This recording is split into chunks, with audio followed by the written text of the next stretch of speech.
Dios les bendiga, hermanos. Les habla su hermano y amigo José Plasencia del canal La Fe de la Iglesia. En esta ocasión nos acompaña nuestro hermano Luis Medina una vez más para tratar un tema que nos lo han pedido bastante, y me refiero al tema de el sedevacantismo, esta teoría, esta herejía en la realidad. Vamos a estar teniendo un diálogo sobre el sedevacantismo. Luis, ¿cómo estás? Dios te bendiga, bienvenido. Gracias José. Muy contento de estar con ustedes, muy agradecido una vez más por estar en este excelente canal y con todo tu auditorio.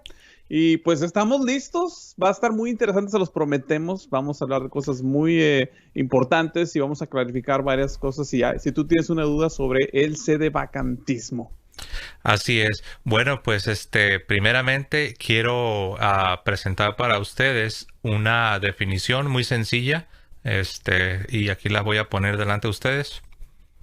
Tenemos la pregunta: ¿qué es el sedevacantismo?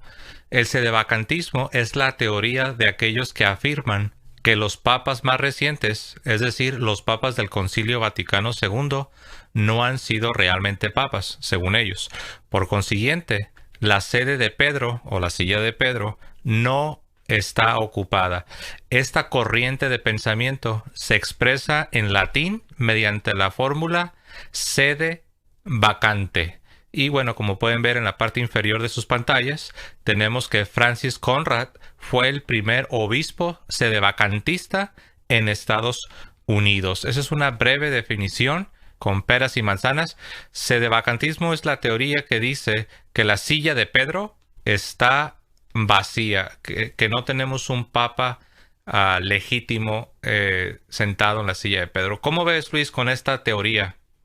Obviamente, pues no estamos de acuerdo, pero no basta con no estar de acuerdo, hay que dar razones, pienso yo, o especificar por qué es errónea esta postura. Y pienso yo, no sé tú, que a lo mejor debemos empezar un poquito con dos factores: el contexto, de dónde nace, por así decirlo, porque eso nos ayuda a entender más de todo este movimiento, que por cierto no es un movimiento uniforme, después exploramos eso. Y el otro, más que nada, es que no es sedevacantismo. Pienso yo que sería apropiado empezar con esa parte. ¿Qué no es ser sedevacante? Ok, el no estar, entre comillas, de acuerdo a lo mejor con unas acciones privadas del Papa. No estamos hablando de dogmas del magisterio, el ex cátedra que se le conoce, ¿ok? Una declaración que a lo mejor el Papa ya ha dicho que fue errónea, porque las han dicho, son humanos, son falibles. Un error que haya cometido y que tú, obviamente, una persona diga, bueno, eso está mal, no es aceptable. Eso no quiere decir que porque tú lo señales, que te convierte en sedevacante. Es más, ni el hecho de que no te caiga bien el Papa, que a lo mejor no sea de tu agrado, no significa que eres un sedevacante. Como lo acabas de ver en la definición específica, es alguien que rechaza esa autoridad que viene del papado, independientemente quién sea el papa. El contexto, rápidamente, si me permites, viene mucho de como tú dices, el Concilio Vaticano II. Para poder entender, esta es un movimiento reaccionario hasta cierta manera. ¿Qué sucede en el Concilio Vaticano II, que fue al principio de los 60s? Pues resulta que en ese concilio hubo un gran auge, una euforia, por así decirlo, en la humanidad. Acababan de pasar las guerras mundiales, la guerra también de Corea y otros conflictos, plena Guerra Fría. Y suceden varias cosas: un auge de las drogas, dicho, hay que admitirlo, y también colectivamente hablando, estamos llegando al apex, por así decirlo, a la cúspide de este pensamiento humano que es ilustrado, entre comillas, el hombre, las ciencias son las que proveen la razón. Y por azares del destino, lo que tú le quieras llamar, por movimiento del diablo, no sé, pero lo único que sí sabemos es que también empieza a haber un libertinaje extremo en el mundo occidental, en especial en el ámbito sexual. Es también la misma época donde estaba la famosa banda Los Beatles, que tienen influencias, dicho sea de paso, satánicas por este señor de Aleister Crowley, que ese es otro tema aparte también, entre otras muchas cosas más. Entonces, todo esto se junta y en este concilio, que es un concilio pastoral, sale. Yo pienso a lo mejor el siguiente paso para las personas que quieran saber, bueno, qué es un concilio, a lo mejor sería bueno definirlo. No sé tú cómo lo veas, José. ¿Y cuál es Sí, la función de un concilio? sí, me parece bien. ¿Tienes por ahí una definición que quieras compartir? Claro que sí. Rápido para gente que no sepa qué es un concilio. La iglesia se junta para dar respuesta a ciertas incógnitas que enfrentan en su generación. En especial son de ámbito teológico, pero hay de otros tipos también. Los concilios lo vemos, de hecho, en el libro de los Hechos. Vemos donde los apóstoles, la pregunta es, bueno, ¿deben de circundarse o no? Si van a convertirse al cristianismo, etcétera, etcétera. El concilio de Jerusalén. Hay varios a lo largo de la historia de la iglesia. El concilio de Éfeso, de varios, Trento, que es el más de los más famosos, y otros no tan famosos. Muchas cosas están centradas obviamente en responder la pregunta, usualmente es, bueno, ¿cuál es la naturaleza de Cristo? ¿Qué es Cristo? Etcétera, etcétera. Uno de los más famosos, Nicea, que habla de Cristo, que es humano y divino, que estaba combatiendo a los herejes en ese entonces, porque la confusión se esparce y la gente se pregunta, va con los obispos, bueno, ¿cuál es la respuesta? Los obispos se juntan en la iglesia bajo el magisterio, por así decirlo, y da esta la respuesta basado en revelación divina. No es algo arbitrario, dicho sea de paso, ¿ok? No creas que se las inventan pues de la manga, por así decirlo. Bueno, hubo un concilio en este caso, que es el Vaticano II, y aquí es donde viene esa controversia, porque empieza, llamémosle, José, si quieres, el equivalente a una leyenda negra, pero en el ámbito católico. ¿A qué me refiero? Que los que usualmente son sedevacantes, vas a escuchar que van a atribuir usualmente estas principales objeciones. Hay muchas y muy variadas, pero las principales es, el Concilio Vaticano II fue una transformación radical de la liturgia, la reinventó, por así decirlo, y es por eso que tenemos una debacle ¿cómo se llaman? Órdenes sagradas, en sacerdocio, y fue una debacle también en la vida sacerdotal, en la vida familiar y comunal. El Concilio Vaticano II permitió de la lengua vernácula y se deshizo del latín, lo quitó. El Concilio Vaticano II es el que promovió las misas con los payasos y las guitarras eléctricas, que se le conoce como abusos litúrgicos. Usualmente vas a escuchar ese tipo de cosas y hay un sinfín de más acusaciones que ustedes han escuchado. Obviamente no es cierto. Y como dice el dicho, cuando te digo que la burra es parda es porque tengo los pelos en la mano. Aquí te van unas pruebas, un dicho de rancho. Pues resulta que el Concilio Vaticano II especifica, vamos a hablar un poquito de la adoración o la liturgia, porque usualmente hay una idea, no sé si la has escuchado, José, que dice que la liturgia reverente es mejor, se le conoce actualmente como la liturgia en latín, o también conocida como el rito extraordinario, y el rito actual se le conoce como el Novus Ordo, el nuevo rito, nuevo orden, por así decirlo, y es el rito moderno, entre comillas. Ese modernismo que introdujo los sedevacantistas, dicen, fue en el Concilio Vaticano II. Entonces digo, ok, suena muy bonito, pero vamos a ver si es cierto. ¿Qué dice? Hay una constitución, digamos, que salió de ese concilio. Y en ese concilio, dicho sea de paso, se llama Sacrosanctum Concilium o Concilium. Es gratis, la puedes ver en la página del Vaticano. Busca el libro 16, capítulo 6, código 120, y te lo voy a leer rápidamente. Habla sobre la adoración, porque aquí eso es muy, muy importante. Van a decir, la culpa de que los padres actuales modernos sean irreverentes, dicen ellos, y que anden con misas de guitarra eléctricas y parecen servicios pues más de conciertos que ni siquiera una misa, es por ese Concilio Vaticano II, porque lo permiten. Pero si nos vamos a ese código 120, dice, téngase en gran estima en la iglesia latina el órgano de tubos, o sea, el antiguito, ¿te acuerdas? El que le tocan así bien padre. Sí, de hecho, en mi parroquia es Novus Ordo, no es misa tradicional, pero sí tienen todavía el órgano de tubos y tienen canto gregoriano, dicho sea de paso. Sí. Adelante. Y muy buen punto, que por cierto, el órgano de tubos dice, según la Constitución, como instrumento musical tradicional, cuyo sonido puede aportar un esplendor notable a las ceremonias eclesiásticas y levantar poderosamente las almas hacia Dios. Hasta ahorita suena muy reverente, ¿ok? O sea, yo no he escuchado nada de guitarras eléctricas, ni cumbayás, ni nada de eso. Y hacia las realidades celestiales. El culto divino se pueden admitir otros instrumentos a juicio y con el consentimiento de la autoridad eclesiástica territorial competente a tenor de los arts, de los artículos 22, 7, 37 y 40. Ahí lo vienen, siempre que sean aptos y puedan adaptarse al uso sagrado, convengan a la dignidad del templo. Voy a enfatizar esta parte una vez más. Convengan a la dignidad del templo y contribuyan realmente a la edificación de los fieles. Ahí lo encuentran este documento completamente gratis. Y este mito prácticamente se desvanece porque el concepto de que la irreverencia es culpa o la facilita el Concilio Vaticano II no es cierto, así de fácil. No estamos negando, José, que ha habido abusos litúrgicos, ¿ok? Queremos clarificar eso. Eso, pero no lo podemos atribuir a lo que voy al Concilio Vaticano II.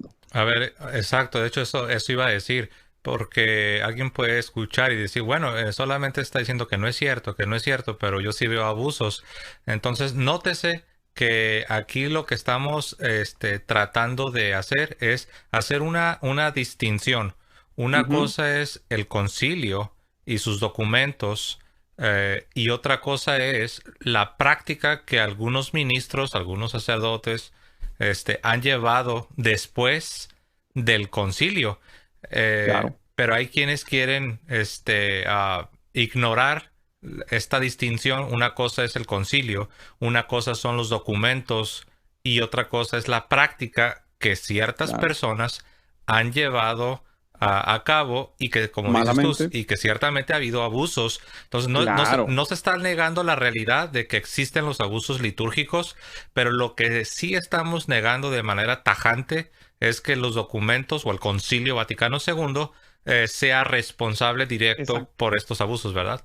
Exactamente, le diste el mero clavo, que es responsable y que exhorta este tipo de actitudes. No es cierto, ¿ok?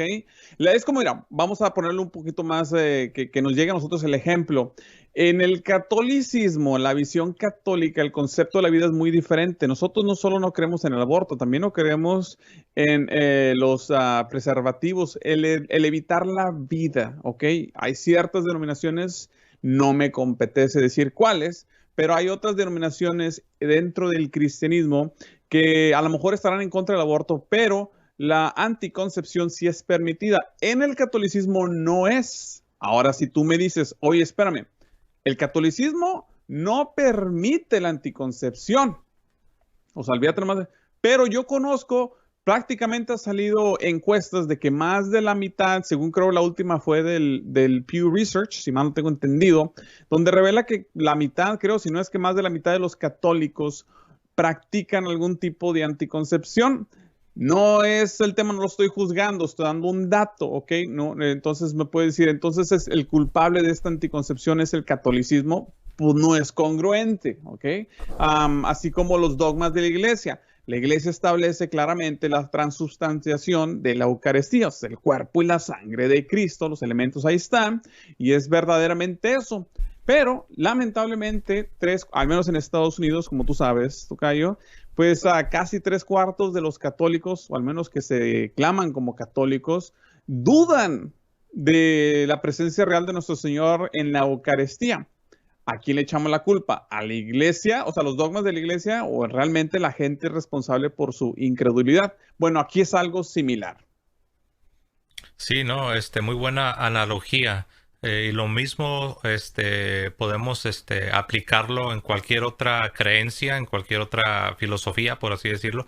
Por ejemplo, si yo veo que ciertos ministros bautistas promueven las uniones entre personas del mismo sexo, sería una falacia y una calumnia en Sí, realidad que yo sí, comience a decir, mira, estos ministros promueven las uniones entre personas del mismo sexo, por lo ya. tanto significa que la denominación bautista es la responsable de que esté ocurriendo esto. Entonces ahí yo al fallar, al fallar en hacer una distinción, estoy cayendo en una falacia. Es como el que Sí, dice, ah, la, el mal se representa con la oscuridad.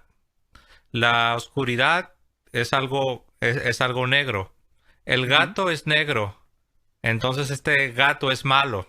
Entonces ahí lo que Sí, estoy sí, haciendo yo es cometer una falacia. sí. Entonces, lo mismo se hace con los abusos litúrgicos. Dicen, ah, mira, estos ministros que están cometiendo todos estos abusos litúrgicos son del Novus Ordo, de la nueva misa, no son Sí. tradicionalistas.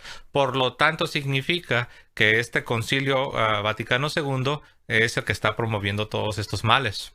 Claro, y obviamente muy buen punto y énfasis porque así no funcionan las cosas para empezar. Es una manera muy limitada y muy cegada de ver las cosas y convenientemente. Ahorita que hablas también, lo opuesto también sería real. O sea, si es asumir, por ejemplo, que en los ritos tradicionales no existen tampoco abusos litúrgicos o de alguna otra índole. Y no podemos tampoco acusar esos abusos de decir es culpa de los ritos tradicionales. Y lo digo yo, que soy fanático, me encanta, es mi rito favorito, el rito latino o el latín, que me encanta. Aquí hay varias iglesias. Una de las ventajas de vivir en una ciudad grande como es Dallas Fort Worth, aunque yo quisiera vivir en un rancho, pues no puedo. Al menos la ventaja es que tengo acceso a diferentes ritos en este Metroplex. Entonces lo digo con mucho cariño. De vuelta a los sedevacantes, una de las objeciones. La otra es que no reconocen al Papa como legítimo pontífice. Y eso es un pecado muy grave. De hecho, es una excomunión late sentencia. Y no me lo creas a mí, te lo voy a leer una vez más. Ahí en el libro 3 de la función de enseñar de la Iglesia, los documentos del Vaticano.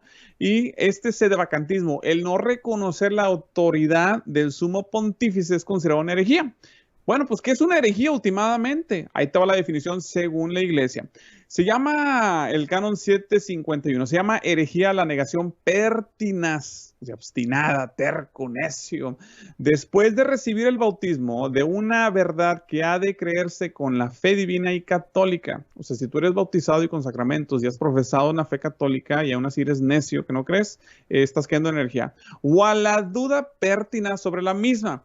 Apostasía es el rechazo total de la fe cristiana. Cisma, el rechazo de la sujeción al sumo pontífice o de la comunión con los miembros de la iglesia sometidos. El sedevacantismo por naturaleza está rechazando todos estos prescripciones que estamos dando. No se reúnen, niegan la validez de los sacramentos. Ellos están diciendo literal que después del Concilio Vaticano II no ha habido un pontífice legítimo y también no solo se quedan ahí, es todos los sacramentos que recibiste, si naciste después del Concilio Vaticano II y creciste en una iglesia en comunión con Roma, con el papado, pues ¿qué crees? Según ellos tus sacramentos no son válidos, o sea, los niegan. Sí. Entonces, ahí es un pecado muy, muy severo y ese pecado lleva el late sentencia en latín, que significa una excomunión inmediata sin necesidad de que se promulgue un juicio por parte del obispo. Es un pecado igual de serio que el aborto, para acabar pronto.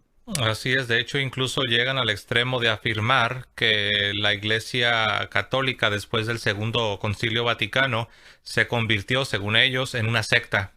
Ellos Ah, dicen que sí, todos nosotros que estamos en la iglesia somos ahora miembros de una secta, lo cual es interesante porque hay algunos protestantes de la tradición reformada que hacen sí. exactamente la Henry misma Morgan. afirmación, pero no con respecto al Segundo Concilio Vaticano, sino con respecto al Concilio de Trento. Ellos Sí, dicen que después del Concilio de Trento, lo que sucede es que el catolicismo romano se convirtió y dicen ellos de una manera muy cínica, dicen, no, dicen, después del Concilio de Trento, en los 1560, el catolicismo romano se convierte en una secta italiana, así dicen, se convirtieron en una secta italiana, dejaron de ser la verdadera iglesia católica. De ahí que escuchemos a ciertos reformados que quieran reclamar el nombre católico. Dicen que los verdaderos católicos son ellos.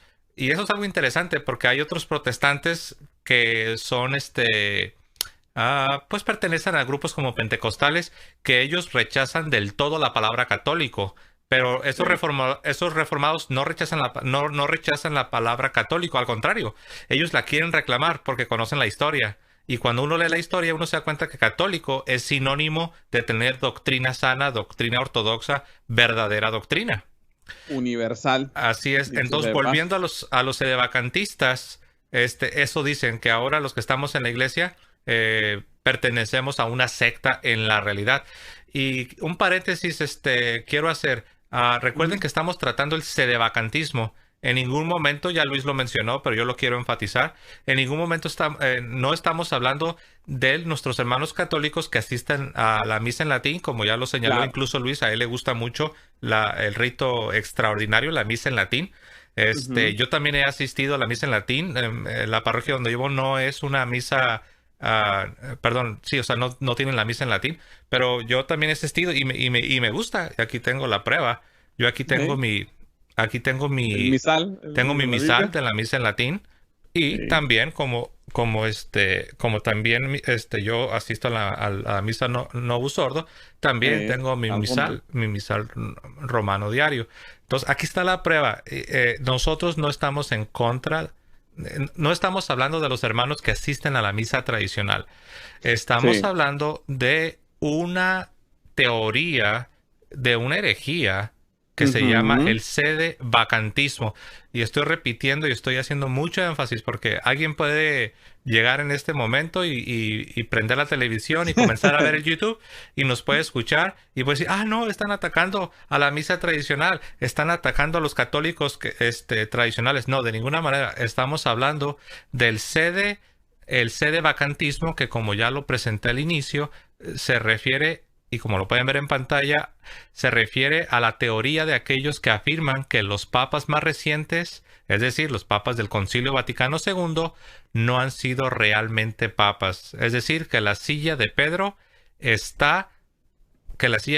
está vacía. Ahora, si Sí. tú vas a una misa tradicional que sí está en comunión con el sucesor de Pedro, y tú en tu cabecita tienes estas creencias, entonces tú eres un sedevacantista. Y aunque digas, no, pero mi iglesia no es sedevacantista, yo nada más voy a la tradicional. Sí, pero si tú estás creyendo que la silla de Pedro está vacía, entonces tú has caído en una herejía. Sí.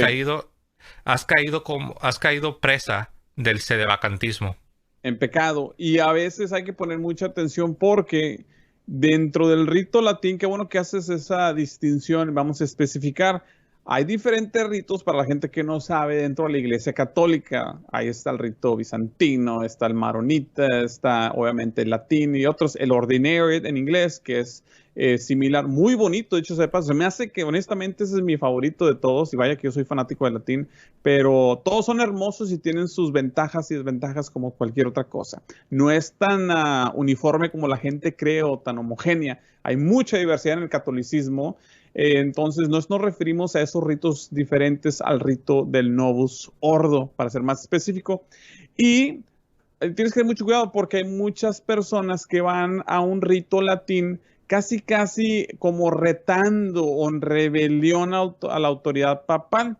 Obviamente ahí hay que tener mucho cuidado. Uno de los indicios que también yo he notado con los sedevacantistas o la gente que no reconoce la autoridad papal, que reitero, el papa es Francisco, ¿ok?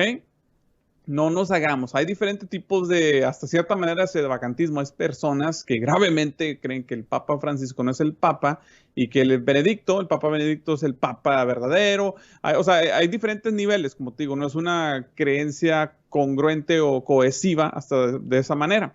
Total, lo que voy es de que una de las pistas te puedes dar cuenta es cuando se refieren al Papa Francisco o a cualquier Papa, pero en este caso siendo Francisco, el más reciente, el sedevacante se refiere a él por su apellido, su nombre de pila, como decimos en México. Este Bergoglio, dicen a cada rato. Mm. No todas las personas que se refieren al Papa como su nombre Bergoglio, Jorge Mario Bergoglio, quiere decir que son sedevacantes, pero coincidentemente he notado ese común denominador que las personas que usan esa terminología pues vienen siendo usualmente sedevacantes. Entonces ahí te da una pista, a lo mejor cuando estés hablando con alguien y ya te puedes orientar un poquito y dices, bueno, ya más o menos sé por dónde viene este movimiento. Antes de continuar, rápidamente también quiero enfatizar, hay otros ritos, y eso es otro tema para otra ocasión, que no están en completa comunión con el pontificado, están en un estatus canónico irregular. Eso es diferente a hacerse de vacante, ¿ok? El sedevacante no reconoce el papado, una vez más, como tú lo dices, y el resto de ritos. Por ejemplo, el SSP, la Sociedad de San Pío X, del arzobispo Lefebvre. Ellos no están en un estatus canónico regular, todavía están ahí pues tratando de arreglar las diferencias. No nos consideran ni a ti ni a mí, la verdad, estos son ya niveles mucho más arriba de nosotros y de nuestra audiencia, no me lo tomen a mal, pero ellos ofrecen en sus misas las intenciones por el Papa. Ojo, no estamos diciendo que vayan a un rito con estatus canónico irregular, simplemente estamos haciendo una distinción que es importante, En sobre otras todo en estos palabras, tiempos. los de la fraternidad de San Pío X, a pesar de que su situación canónica todavía está en la irregularidad, porque dicho sea Ujú, de paso, ¿no?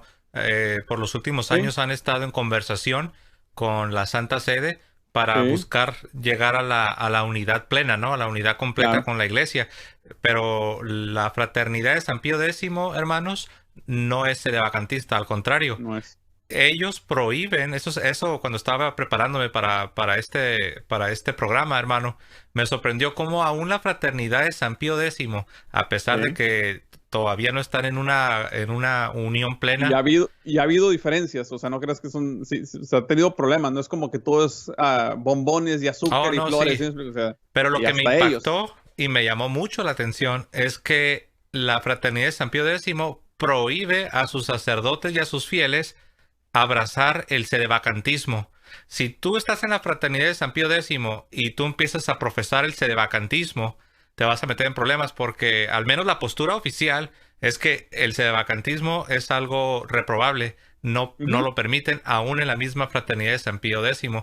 Que algo que ya volviendo a los sedevacantistas, y no solo sedevacantistas, volviendo a aquellas personas que se creen muy ultra super tradicionalistas y sí, atacan al Papa Francisco, se les olvida que el Papa Francisco es un papa que ha estado empujando para que el diálogo con la fraternidad de San Pío X, que son muy sí, tradicionales, para que el sí. diálogo esté progresando. Y él, de hecho, el Papa Francisco ha otorgado varios privilegios a los sacerdotes de la fraternidad de San Pío X para que en situaciones extraordinarias nosotros los católicos podamos incluso, si no tienes a un sacerdote católico en tu área, tú puedes ir Ujú. con un sacerdote de la fraternidad de San Pío X y pueden escuchar tu confesión en ciertas situaciones cuando hay un representante de la iglesia, un sacerdote de la fraternidad de San Pío X puede también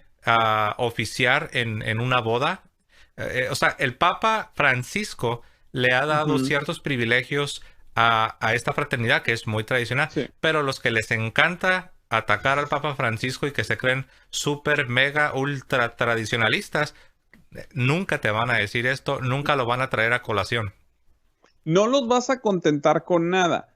No estoy diciendo que el Papa Francisco no haya cometido errores o torpezas, lo que tú quieras. Es un ser humano, a final de cuentas, como nosotros. No te tiene que caer bien.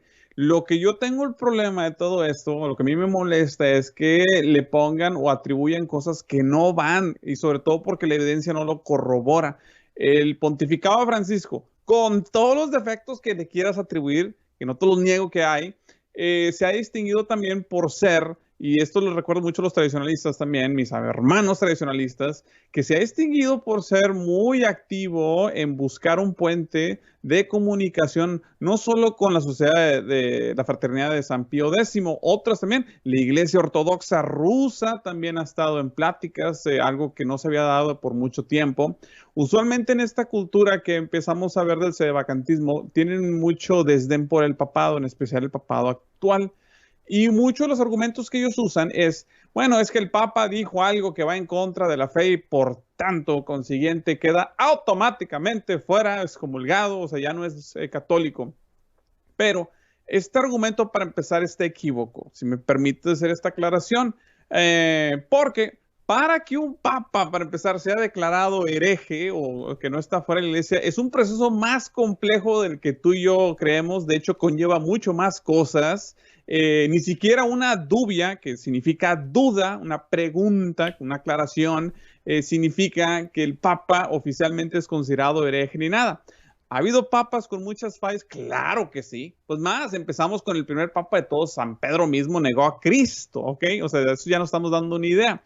Eso no quiere decir que su oficio sea invalidado. Entonces, y de tomar dos ejemplos muy sencillos de papas que se han comportado de una manera errónea, pero no quiere decir que su oficio sea invalidado y que la iglesia haya cesado de existir. El primero es el siglo VII, el Papa Honorio I. ¿Qué hizo este señor? Pues se suscribió al monotelismo, que es, para acabar pronto, una herejía que dice que Cristo, a pesar de que tiene dos naturalezas, humana y divina, tiene una sola voluntad. Obviamente la iglesia rechaza eso, tiene dos naturalezas, dos voluntades por su ontología. Entonces él se suscribió a esto, más dicho sea de paso, no lo enseñó, al menos no lo hizo como mandato, pero él creía esto. Ha habido papas que por un tiempo habían creído en el arrianismo y luego se arrepintieron. O sea, son personas, a final de cuentas, en otros tiempos. Y esto se corrige, curiosamente, en el Tercer Concilio de Constantinopla. Otro papa en el siglo XV, Alejandro VI, español, dicho sea de paso, fue muy conocido por su nepotismo, fue muy libertino, de hecho tuvo amantes, hijos regados, literal, y lo peor de todo es que lo admitía. Y se le reconoció y se le llamaba la atención. O sea, son fallas reales y concretas. No estamos, digamos, defendiendo o excusando todos los defectos que pueda hacer o el Papa o nuestros obispos. Se le conoce, de hecho, eso como papalotría, una idolatría hacia el papado. Eso es diferente. No estamos negando eso, pero porque nuestro Santo Padre, dicho sea de paso, tenga problemas o defectos, no quiere decir que su oficio o que su mandato, ese rol que tuvo el Espíritu Santo en escogerlo, quede invalidado. Y eso es muy importante aclararlo, ¿ok? En otras palabras, no debemos caer en esta falsa dicotomía que nos quieren presentar, ¿no? Para ponernos entre la espada y la pared, a tal punto que te dicen una de dos, o atacas al Papa Francisco, o si no significa que eres un modernista y eres un apologista del Papa y estás dispuesto hasta a defender lo indefensible. Claro. No, o sea, nosotros ni podemos radicalizarnos como muchos lo hacen hasta llegar al punto de decir que el Papa Francisco no es el Papa. Pero al mismo tiempo no significa no significa que debamos convertirnos en un apologista de cada palabrita que sale de la boca del Santo Padre, ¿no? Sí. Me refiero, tú sabes lo que lo han criticado, que tú sabes las famosas entrevistas que le hacen en los aviones, ¿no? Sí. En los aviones. Y entonces el Papa da una respuesta y ya quieren agarrar una frasecita que dijo y una de dos, o de esa frasecita ya lo quieren convertir en un hereje, o hay quienes también van al otro extremo y quieren estar defendiendo, se convierten en apologistas de la sílaba, de cada oracioncita que sale de la boca del Papa.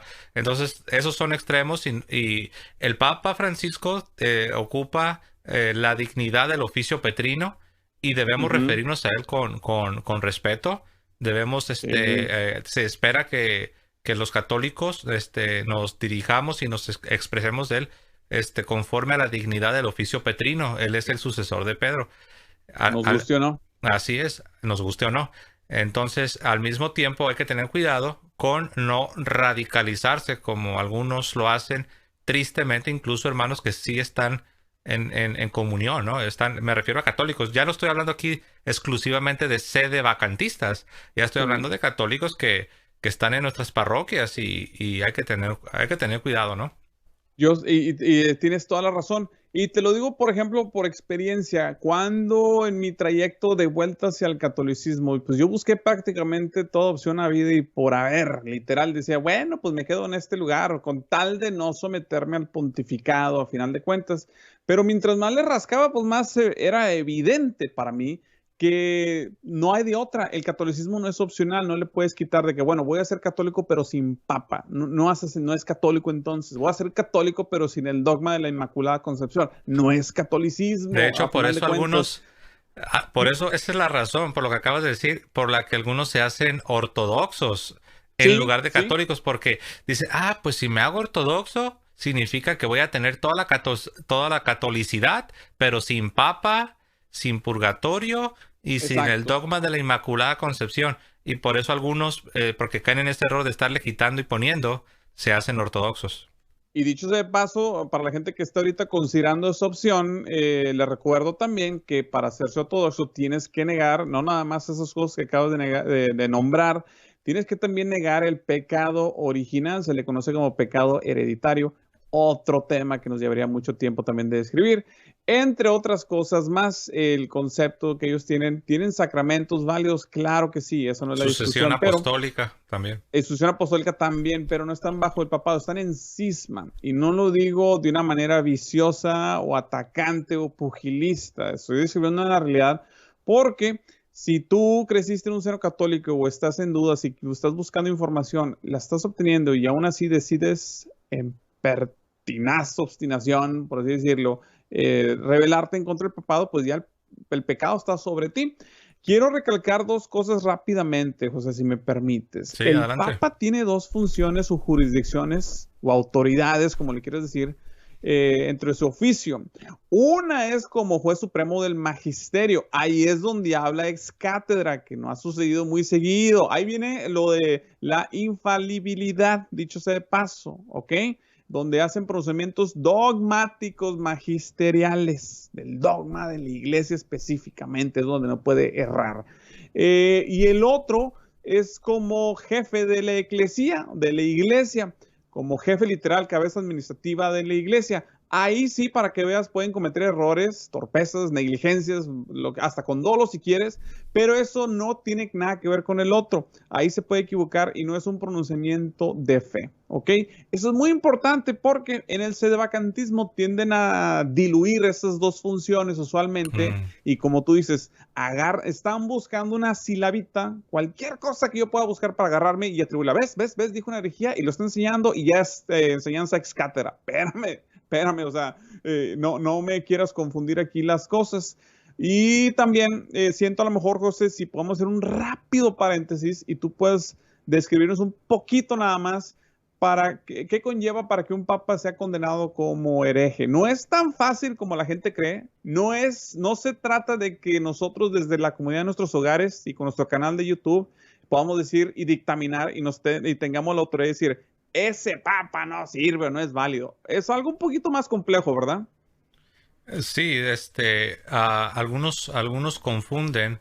Por ejemplo, yo cuando era protestante, yo confundía, lo que yo hacía era lo siguiente, yo iba a la historia de los papas, buscando encontrar algún papa que de alguna manera, sin importar si fue ex cátedra o no, sin importar si estaba enseñando a la iglesia como pastor de la iglesia o no, yo nada más quería Algo que encontrar. caiga. Así es, no importa si lo que escribió se lo escribió de manera personal a un amigo, a un pariente.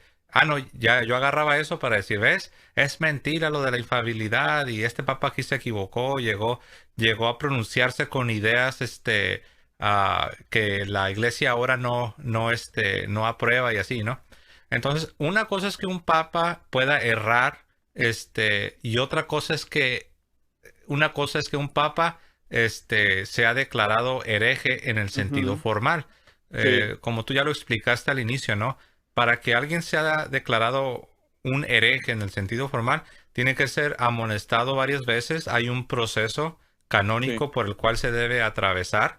Por ejemplo, sí. Martín Lutero no fue declarado un hereje en el sentido formal inmediatamente. Se entró en No, diálogo con él, lo entrevistaron, se escuchó lo que él varias tenía que veces. decir, se hizo una revisión de sus escritos, y después de una y otra amonestación, como dice la Sagrada Escritura, entonces la iglesia se pronuncia y es cuando de manera formal Martín Lutero es declarado Eh, como lo que es, ¿no? Un gran hereje, un hereje. Y se Ahora, le da, de hecho, se le dio por muchas oportunidades de arrepentirse y decir, ok, no quiere decir que varios de los problemas que Lutero vio no eran válidos. Había varias cosas que sí apuntaban que eran ujú, ciertas. Y la iglesia nos dijo, todo lo que dijiste está mal. No. Pero en cuanto a tomar tu perecer, por así decirlo, en esta situación, estás mal. Esa rebelión. Es más, y un dato, no por desviarnos mucho, José, de Lutero también, pues cuando él es excomulgado de la iglesia, Lutero tiene también la audacia de, en su propia autoridad, de excomulgar al Papa mismo. O sea, ujú. hasta dónde llega, digámoslo así, esa actitud. A veces nos ciega esa soberbia. Nosotros, como católicos, no podemos caer en ese error de tratar de decir, yo estoy excomulgando al Papa, no reconozco su autoridad, que es lo mismo que hizo Lutero. Así es. Entonces, esto que sucede con Lutero y lo mismo que ha sucedido con otros grandes herejes de la historia, no puede suceder con un sucesor del apóstol Pedro, o sea, con un papa. Me estoy refiriendo a la herejía formal. Ujú. Que esto no puede suceder con un sucesor de Pedro por la promesa de Cristo. Ahora, si alguno dice, bueno, ¿y qué tal si un sucesor de Pedro, sí es declarado, un hereje en el sentido formal? Bueno, número dos, esa tesis estaría poniendo en tela de juicio la promesa de Cristo, lo voy a poner más fácil, no quiero enredar a nadie. Para que un papa pudiera ser declarado un hereje en el sentido formal, este papa hipotéticamente tendría que haber enseñado un error ex cátedra a toda la iglesia en su función como pastor de la iglesia. Eso no va a suceder, porque Cristo prometió que Él estaría con su iglesia y que la guiaría, sí, por medio del Espíritu Santo, pero la iglesia tiene un líder visible, es el Sí. sucesor de Pedro. Entonces, para que un papa pudiera, hipotéticamente, para que pudiera ser declarado un hereje en el sentido formal, tendría que haber enseñado el error ex cátedra. Y para que eso suceda, obviamente significa que la promesa del Señor, pues estaría fallando. Por eso se dice, no es posible que un sucesor de Pedro caiga en la herejía formal. O sea, nunca vas a escuchar que un verdadero y legítimo sucesor de Pedro sea declarado formalmente un hereje. No existe tal cosa. Ahora, Sí, cuando termino, perdón. sí. Ahora, de ahí a que tal papa en un escrito que le escribió a su primo o así, se pronunció de una manera inexacta, que no es lo que cree la iglesia, eso es diferente. Eso no convierte a tal papa, a Honorio I o a San Juan o al papa Juan XXII, eso no lo convierte en un hereje. Sí, tienes razón. Es más, pueden hasta decir algo, ojalá no lo sea, pero algo hereje en una homilía. Eso no es una enseñanza ex cátedra. Te voy a dar un ejemplo más concreto, también para la gente, como que decir, para la gente que a lo mejor dice, bueno, pues todavía estoy un poquito confundido en las promesas de Cristo. La iglesia, mucha gente a lo largo de la historia y los imperios han vaticinado el fin de la iglesia. Literal, llegó un punto cuando Napoleón Bonaparte llega a Francia, perdón, se hace emperador. Se muere el Papa, ahorita que se me va el nombre, se me escapa el nombre del Papa, y lo publican en los diarios en Francia y dicen, este es el último Papa, de hecho le apodan ahí el último. El señor, el gran profesor Alberto Bárcena, tiene un video muy interesante que se lo recomiendo que lo vean, una sucesión de videos que hace con Javier Paredes, creo que se llama el otro profesor también, que hablan de la era de Ilustración y de Napoleón. Chéquelo, está muy importante. Pero bueno, de vuelta a esto, esa actitud de decir, ya no hay más papas, ahora sí se acaba la iglesia y la era del hombre. Y mira, aquí estamos. No por la habilidad del Papa o tu habilidad o la mía o la capacidad de los obispos y los arzobispos. En realidad, al contrario, muchas veces nos encontramos que nosotros mismos como iglesia estamos boicoteando nuestra propia iglesia. Sin embargo, existe, pero existe porque Cristo la está cuidando. Es a final de cuentas su iglesia, no la mía, ni la del Papa, ni del obispo. O sea, es de Cristo, el esposo de Cristo y Cristo está haciendo su función como esposo de cuidar a su esposa. Así es, o como mencioné, el Papa Juan XXII, él llegó a tener una idea errónea en cuanto al estado del alma del Uh -huh. cristiano después de la muerte.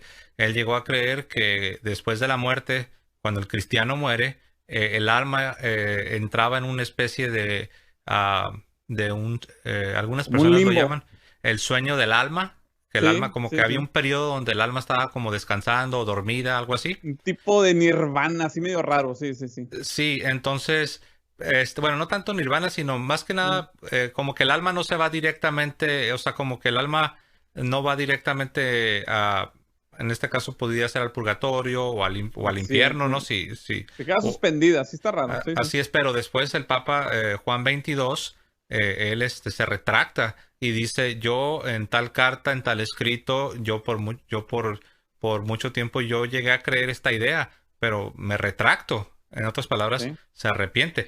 Ahora, eso no lo convirtió a este Papa en un hereje. Simplemente, entonces aquí es donde vemos la distinción. Cristo promete que la iglesia será guiada y será pastoreada y será enseñada de manera infalible a través de los sucesores de Pedro. Esa es la promesa de Cristo. Cristo no ha prometido que todos los papas van a ser impecables. Cristo no ha prometido que nunca habría antipapas, porque ha habido más de 30 antipapas. O sea, me refiero a personas que supuestamente no era el papa y después se revisó y salió que algo estaba mal ahí. Hubo una Ese sí, irregularidad otro tema también. ese Sí, sería sí. otro tema. Entonces, todo eso Cristo no lo prometió. Lo que sí prometió Cristo es guiar a su iglesia por medio del Espíritu Santo, por la guianza del sucesor de Pedro, para enseñar de manera infalible o ex cátedra al rebaño. Por eso dije hace un momento, es imposible que un papa pueda convertirse en un hereje en el sentido formal, porque ello implicaría que enseñó error de manera o ex cátedra, y eso sería una contradicción con la promesa del Señor Jesucristo. O sea, dicho de otra forma, quería decir que el Espíritu Santo falló. Ajá, Al final de falló. cuentas, hizo un fumble que se conoce en el fútbol americano, o sea, que Sí, se le fumbleó. Y sí. obviamente no es Así un es pecado en porque contra del Espíritu Santo. estarías diciendo, mira, acá el Papa enseñó ex cátedra como pastor de toda la iglesia y se equivocó. Entonces, ¿qué estás Ujú. diciendo? Que entonces, ¿cuál es la confianza que podemos tener que cuando los papas enseñan de manera oficial a la iglesia, cuál es la confianza de que están hablando la verdad y solo la verdad y nada más que la verdad? Entonces, a eso me referí, ¿no? Pero en la Sí, vida sí. cotidiana, en una cartita que le escribas a tu primo o algo, no significa que no puedas expresar algo que sea inexacto o erróneo. Sí, erróneo. Y aquí es lo tentador para nuestros hermanos católicos también. Hay que poner mucha atención. Usualmente nos venden una tradición muy, ¿cuál es? Sentimentalista. Y lo digo con mucha caridad y respeto. O sea, de vuelta a la misa tradicional, que es uno de los puntos más fuertes, bueno, que abogan que es más fuerte del sedevacantismo, es que la misa cambió y por todo vino en declive. Una vez más, la prueba está en que no se ha extinguido la iglesia, está herida. El cuerpo de Cristo está vulnerablemente y herido visiblemente. Eso no lo está negando nadie. O sea, tendrías que ser obsesionado para no ver la realidad. Ujú. Pero eso es muy diferente a decir que es inválido, ¿ok? Nada más quiero clarificar. De vuelta con esto, la tentación es creer que si volvemos a un rito, si se impone de vuelta el rito en latín, todo va a ser alegría, amor y amistad. No es cierto. ¿Por qué? Porque todos somos pecadores a final de cuentas. En lugar, mi sugerencia es, en lugar de emitir juicios contra el Papa, en lugar de, pues vamos a dar caridad mejor, eso es a lo que voy, que es una palabra que tú usas mucho en este canal y me encanta, la verdad, porque se nos olvida ser caritativos, sobre todo con nuestros hermanos católicos. Entonces, yo antes de que empiecen a criticar el papado, yo les pregunto acá a las personas vacantes, sí, oras por el papa, supuestamente si tú crees que es hereje, ¿has orado por su conversión, su rectitud? No, puro anátema le estás aventando, puras Ujú. maldiciones. ¿Qué espíritu católico es el que está constantemente maldiciendo a final de cuentas, aunque esté buscando la verdad? Pues no es uno de los frutos de las virtudes. Es importante orar. Y la otra también hay que considerar algo, no es una apología en contra de los errores que ha cometido nuestros líderes o nuestros obispos o el Papa mismo, pero también quiero ponerlo en perspectiva. Pues no tenemos las tentaciones que ellos tienen o los problemas que ellos tienen. Y voy a contar una anécdota muy rápido. Cuando yo trabajé un tiempo antes de regresar a los medios, empiezo en los medios, tomo un break y llegué a trabajar como vendedor de equipo médico, una carrera corporativa de ventas. No me gustaba, estoy agradecido por ella, obviamente, lo veo con mucho agradecimiento, pero pues no era lo mío. Pero en ese caso tenía que hacer lo que tenía que hacer. Pues hay que pagar gastos, en especial gastos médicos. Tuvimos un problema médico aquí en la familia que pues, requería un poquito más de dinero y Dios provió por esa manera. Entonces estamos ahí. Y yo pensaba toda la vida, como estaba bateando financieramente hablando en ese entonces, y luego estoy ahora en el área de ventas médicas que da mucho dinero, de repente pensé, dije, ay, pues, ahora que voy a hacer dinero, la vida va a ser mejor. Lo que no estaba considerando es que cuando yo no tenía dinero, no tengo todavía, los invito ya a Patreon para que me dejen algo, pero cuando no tenía dinero, yo pensaba que las tentaciones que manejo en ese nivel, ese estatus social, por así decirlo, pues iban a mantener, porque ya una vez que iba a subir de nivel, de estatus social, pues mis tentaciones ya las había dominado aquí, pero no. Resulta que algo que no sabía es que cuando tú estás ganando dinero, las tentaciones se doblan o se triplican. ¿Por qué? Porque ya eres alguien relevante. tienes dinero, eres relevante. Ahora de la nada, al parecer ya toda la gente hasta te ven guapo, o sea, todo cambia por el simple hecho de que eres importante, representas una ganancia para los demás.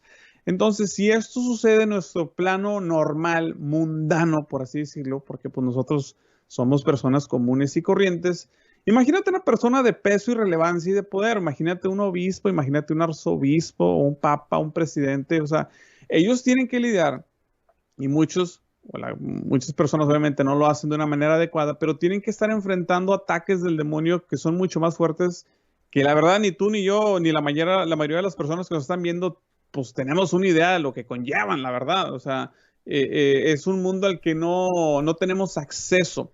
A lo que voy es esto, antes de decir este obispo, este papa, es tal persona, que por cierto no es competencia de nosotros, no es jurisdicción para empezar, hay que orar y mantenernos al margen antes de emitir un juicio. Obviamente si es algo ya demasiado evidente, pues es otra cosa, pero hay que tomar mucha prudencia al respecto y caridad, sin negar la realidad.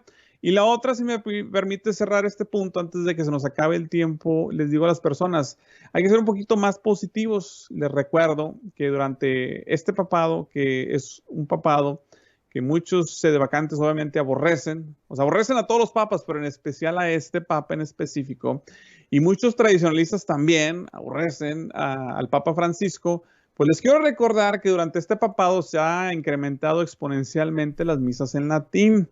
De ser un rito escondido, casi que casi no lo practicaban cuando éramos niños, ahorita están casi en todos lados. Es uno de los ritos que más está creciendo. Muchas familias están volviendo a la tradición. Qué bueno, en realidad me encanta eso. Pero está sucediendo, crédito a quien quiere, crédito merece, bajo el pontificado del Papa Francisco, ¿ok? Que no se nos olvide, no hay que ser malagradecidos tampoco. Que para que quede claro, ¿no? Eso no significa que el Papa Francisco esté impulsando los grupos tradicionales, pero sí los está permitiendo. Sí, Entonces, porque alguien puede escuchar y medida. puede decir, ¿qué estás diciendo? ¿Que el Papa Francisco ha impulsado el movimiento tradicional? No No, estamos no. diciendo eso, pero sí estamos diciendo que si en verdad él tuviera esta actitud que algunos le quieren Atribuir, sí, de atribuir al Papa Francisco, antitradicional. él no permitiría Claro. el avance de las comunidades católicas tradicionales, las frenaría, él haría, en otras palabras, si alguien tiene poder y autoridad en la iglesia, creo que la última vez que revisé era el Papa. Sí, Entonces, sí, ¿verdad? Entonces, si el sí. Papa Un quisiese poquito. frenar este movimiento tradicional, por así decirlo, ya lo hubiera hecho, pero no solamente no ha intentado frenarlo, sino que lo ha permitido. Y como lo mencioné al principio, incluso, él ha sido alguien que ha avanzado la conversación. En el caso de los hermanos de la fraternidad de San Pío X, él es alguien que ha estado promoviendo el diálogo, la conversación con ellos. Entonces, ¿qué Sí, estamos diciendo? No estamos diciendo que el Papa Francisco sea el Papa más tradicional de todos los tiempos, pero lo que sí estamos diciendo es que tampoco es lo que muchos quisieran que fuese. Porque exacto. el Papa ha dado libertad y ha permitido a estas comunidades tradicionales a tal grado que, como tú lo señalas, Luis, en este pontificado, pues ha florecido, por decirlo así, ha florecido Ujú. este movimiento. Repito, no porque él lo esté impulsando de manera activa, pero sí que lo ha permitido. Sí, Y también no solo con los hermanos tradicionales, pero también ha tenido un acercamiento con los ortodoxos y con otras sí. comunidades de Nuestros hermanos Oriente. separados, los anglicanos, Así pues, es. sí, Y sí, son muchos de estos varios. grupos que estamos mencionando, son conservadores. Por Sí, ejemplo, los ortodoxos rusos son conservadores. Otras comunidades que pertenecen a ciertos ritos orientales, que hay que decirlo, hay ritos orientales que sí están en comunión con la iglesia claro. y hay ritos orientales que aunque son idénticos, pero no están en comunión. Y el Papa se Sí, ha ido acercando a estos grupos y son tradicionales, son muy conservadores, son muy, sí. muy litúrgicos. Ahí no vas a ver esas misas con guitarras eléctricas y esos Mm, mm. abusos litúrgicos. Ahí no es al Que contrario. es algo Y mira, interesante, ¿no? Porque alguien pudiera decir, no, esto de los tradicionales es algo, es un capricho, es algo que ellos se quieren aferrar. No es cierto, No porque es como cierto. lo dijiste, vas y ves a los rusos, vas y ves a esos hermanos del Oriente, son muy reverentes, son muy tradicionales, o sea que no es un capricho de los hermanos. ¿Qué estamos diciendo? La experiencia humana, parte de la experiencia humana es que nos gusta esto, nos gusta la reverencia, nos gusta lo que es el orden, de hecho de ahí viene la palabra liturgia, lo que es el Ujú. orden, la reverencia. Entonces hay que dar libertad y gracias a Dios porque el Papa Francisco sí ha dado esta libertad. Es muy importante que recordemos eso y yo cierro rápidamente antes de emitir un juicio sobre el papado o estas cosas. Una vez más reitero, no estamos exhortando a la gente que niegue la realidad o que no tome precauciones o que no tenga discernimiento.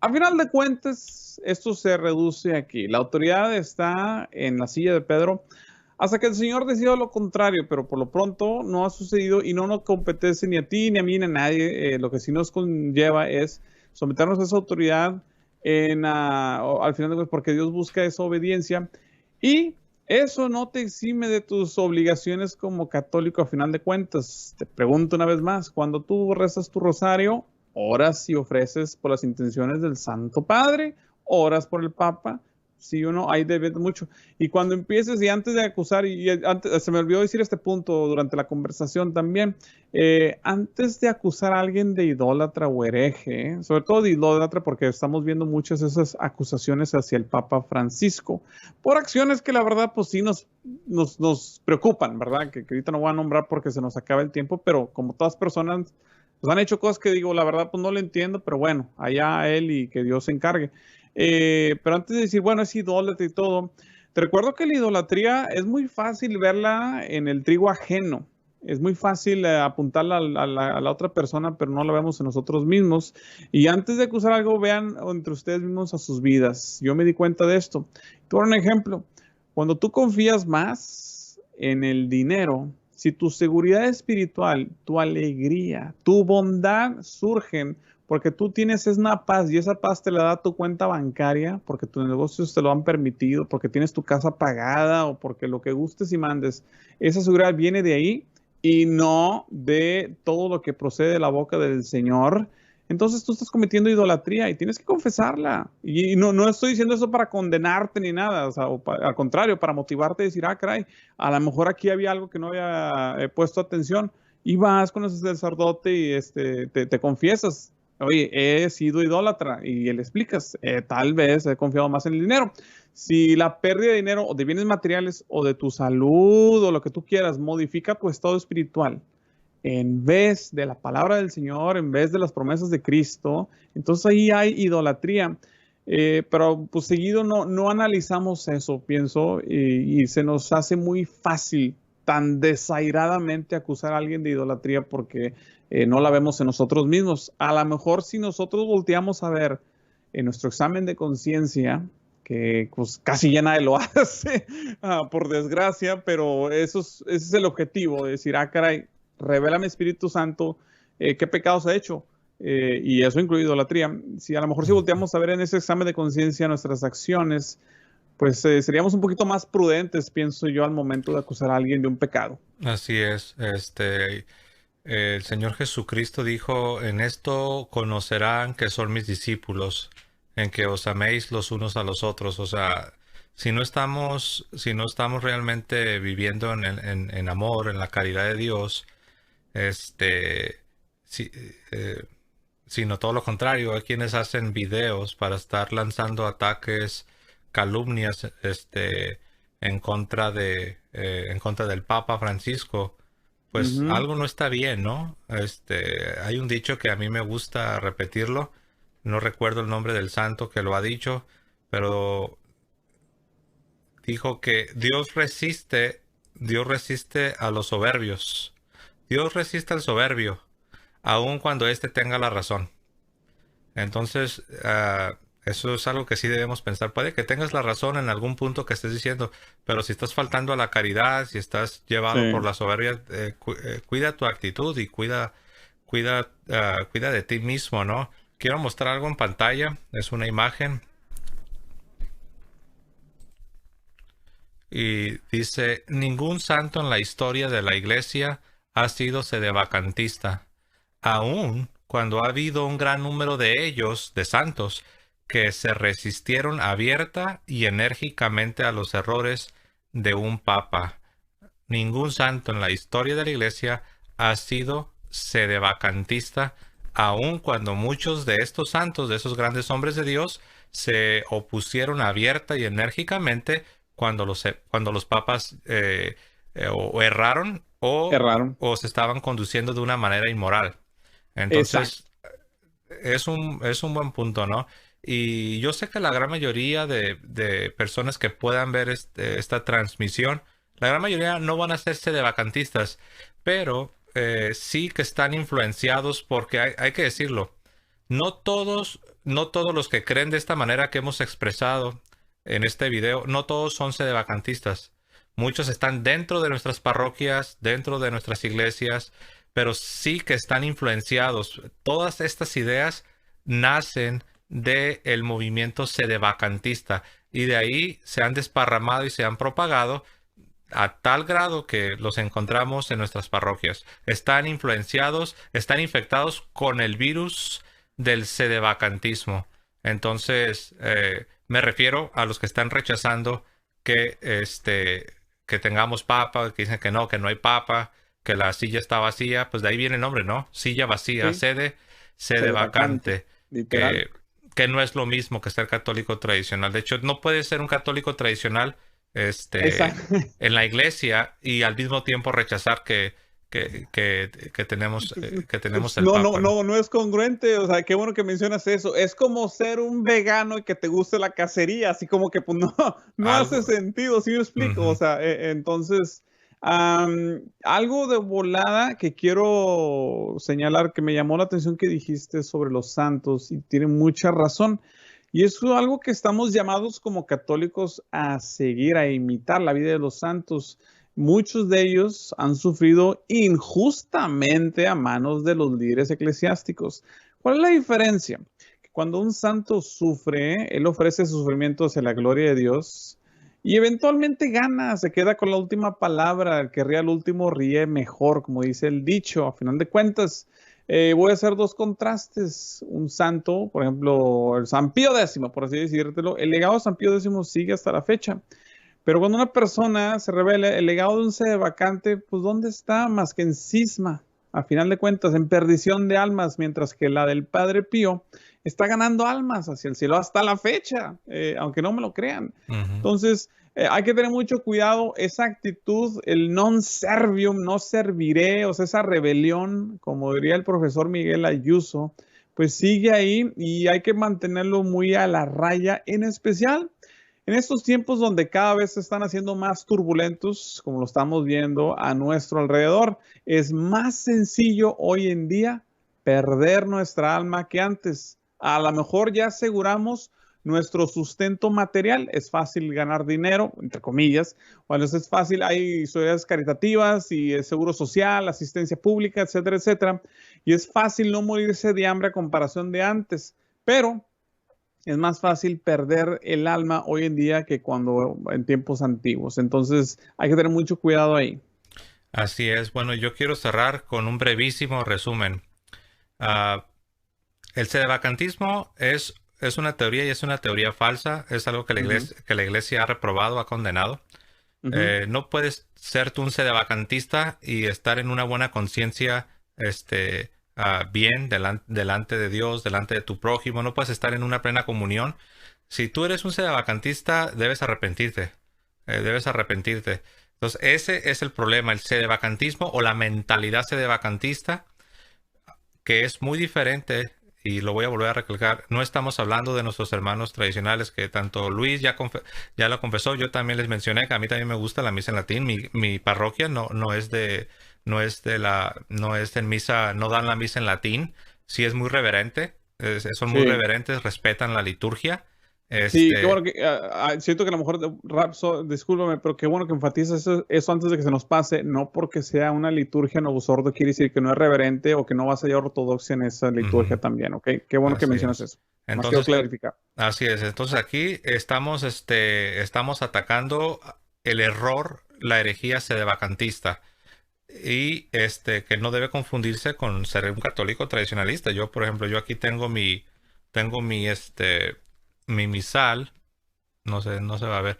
Tengo mi Ok. misal del padre Lasanz. Este es el que se utiliza en una misa en latín. La iglesia permite la misa en latín.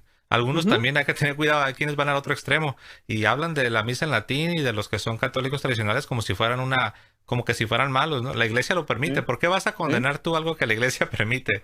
Entonces, sí, tú puedes ser un católico 100% en unión con la iglesia y con el sucesor de Pedro y estar en la misa en latín. Aquí está un misal para los que les gusta la misa en latín, ¿ok?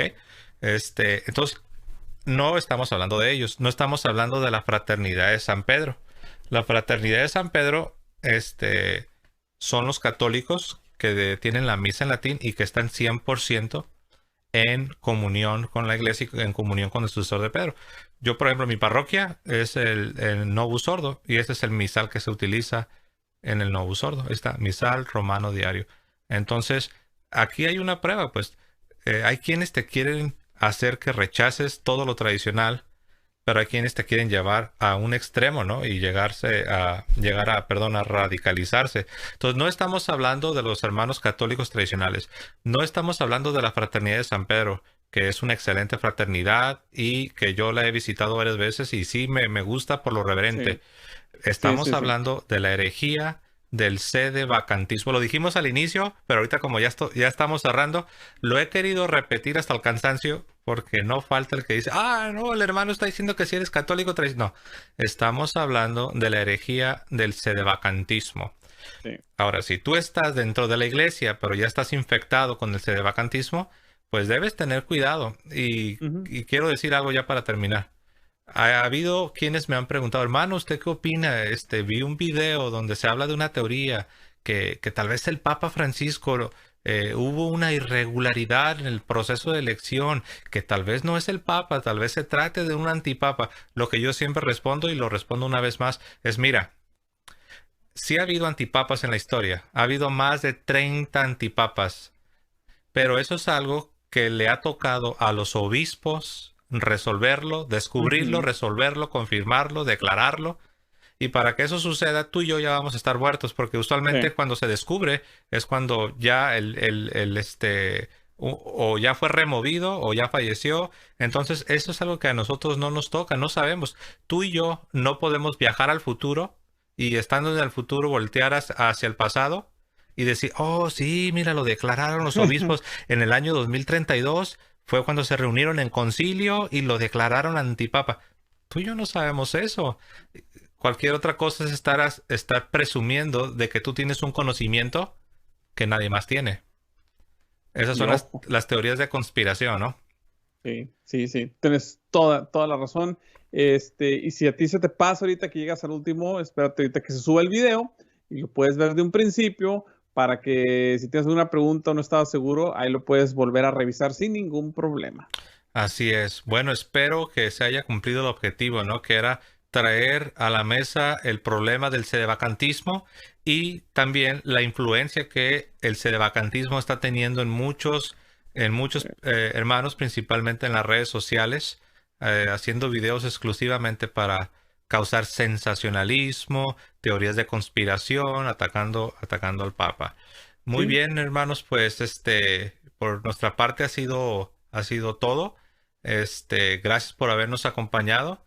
Si les ha gustado el diálogo, el contenido de este video, denle like, dejen sus comentarios y también compartan el contenido con sus amistades en sí. sus redes sociales. Y bueno, les recuerdo que nuestro hermano Luis tiene también un canal, es Reconquista Network en YouTube Ujú. o Reconquista Radio en Facebook. Les recomiendo que Estamos. visiten y que puedan hacer uso de su, eh, de su material. ¿Ibas a decir algo, hermano? No, tío, estoy a sus órdenes. Hasta el perfil privado me encontraron el de Luis Medina. Muchas gracias a todas las personas, han sido muy amables. Estamos a sus órdenes ahí también, como lo mencionaba José. Y vienen también, por cierto, ahí en Reconquista Network también entrevistas muy importantes. Se va a poner también todavía más interesante para la gente que me ha dejado muy buenos comentarios. Estamos ahí a sus órdenes para que se suscriban. Y gracias, la verdad, de José, a tu auditorio. Este video ha tenido, bueno, los videos pasados, el testimonio que hicimos y también estamos hablando de lo que sucedió ahorita con lo de las estatuas, han sido muy bien recibidos, a la gente les ha encantado y es muy motivador. Los invito a que, la verdad, lo digo como comunicador, tengo casi 20 años en los medios, que por favor apoyen este canal y si pueden apoyar monetariamente los invito, la verdad, porque ni José ni nadie de los que estamos haciendo esta labor, que cada quien por su parte y todo, nos vamos a hacer millonarios en esto.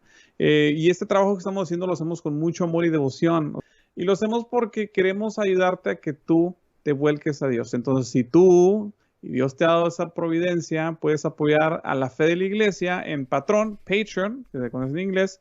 Hazlo, no lo pienses. En lugar de darle a Netflix, pues apoya a José en esta gran misión que tiene.